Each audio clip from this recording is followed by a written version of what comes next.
Now in this example, we are given a battery in a circuit that has an EMF of 1.5 volts.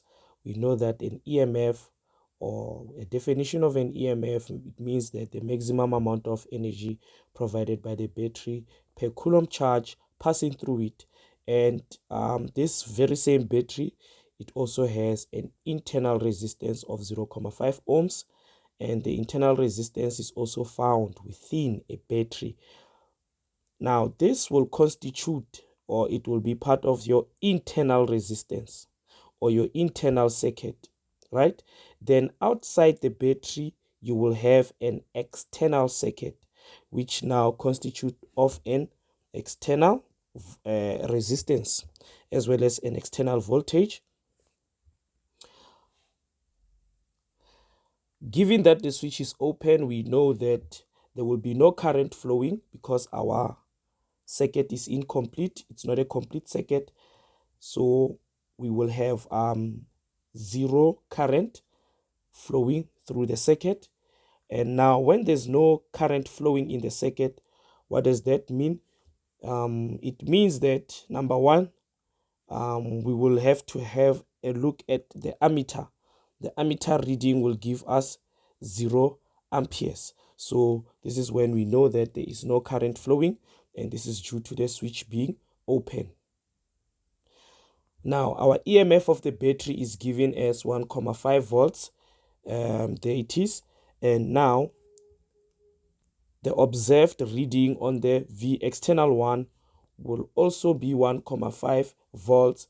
This is because whenever the switch is open, it means that your EMF or your voltage is measuring the EMF across the terminals of the battery. Since now it is connected from the positive to the negative, the V external is actually measuring the amount of energy that the battery can supply the entire circuit with. And we can prove that mathematically using the following equation. Since we want to determine the V external, we can rewrite the equation like this, and then we will substitute the information that is given. Now we can substitute the EMF of the battery as 1.5.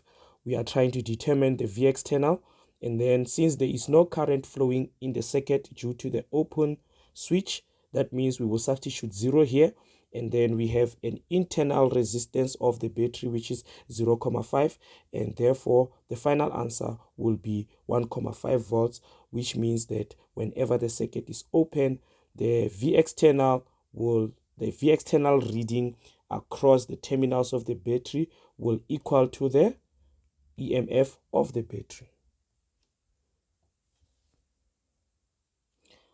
Now the reading on V external 2, which is the voltage connected across the external resistance.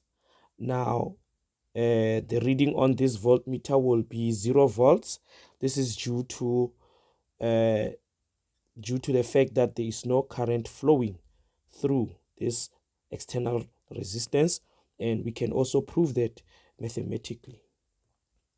We can prove that using Ohm's law equation, whereby we have V external is equals to the total current multiplied by the R external, and we can substitute the information that is given on this example. And since we are trying to determine the V external, we are going to substitute for the total current, and since the switch is open, the current will equal to 0, substituted here. And then the R external, this is our external resistance outside the battery, which is 2 ohms, and when you multiply the two, it will give you 0 volts. Hence the reading here, it will be 0 volts because there is no voltage passing through this, so no work will be done. So therefore it will be 0 volts outside the battery.